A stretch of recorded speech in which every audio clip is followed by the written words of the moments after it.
The treatment of gender incongruence has long been a bone of contention in the UK. And in wake of this, the Labour government's decision to commence a clinical trial of puberty blockers has sparked off a huge row with MPs across parties up in arms. That's right, Diksha. Also known as puberty suppressing hormones, puberty blockers are drugs that are used to pause the physical changes of puberty, such as facial hair, breasts, or periods. These drugs were used to treat young people feeling distressed because their gender identity does not match the sex they were assigned at birth. Last year, the UK government banned drugs being prescribed to young people questioning their gender identity. This is due to the uncertainty over the safety of these drugs. In April last year, an independent review led by pediatrician Dr. Hilary Cass recommended that puberty blockers can only be offered as part of a clinical trial.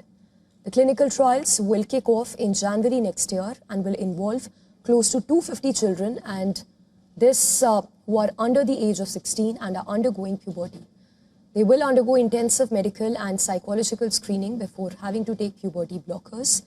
The trial shall examine the impact of these drugs on bone density, brain development and mental health. The result of these trials are expected in 4 years. However, this move has attracted scathing criticism. 11 members of the House of Lords, including Labour MP Lord Glassman and Conservative MP Baroness Jenkins, have called upon UK Health Minister Wes Streeting to halt the puberty blocker trials. In a letter addressed to The Times, they expressed concern that the clinical trials would put children on lifelong medical support. They flagged more negative effects such as loss of fertility, sexual dysfunction and reduced bone density. According to them, the clinical trials should not begin unless data is released on outcomes of patients who had puberty blockers in the past.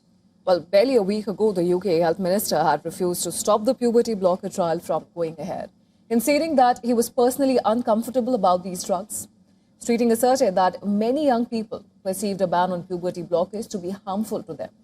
Well, as the face-off continues, ethical concerns have also been raised whether children can give informed consent for the clinical trials. With activists threatening legal action, the future course of action by the UK government will be closely scrutinized.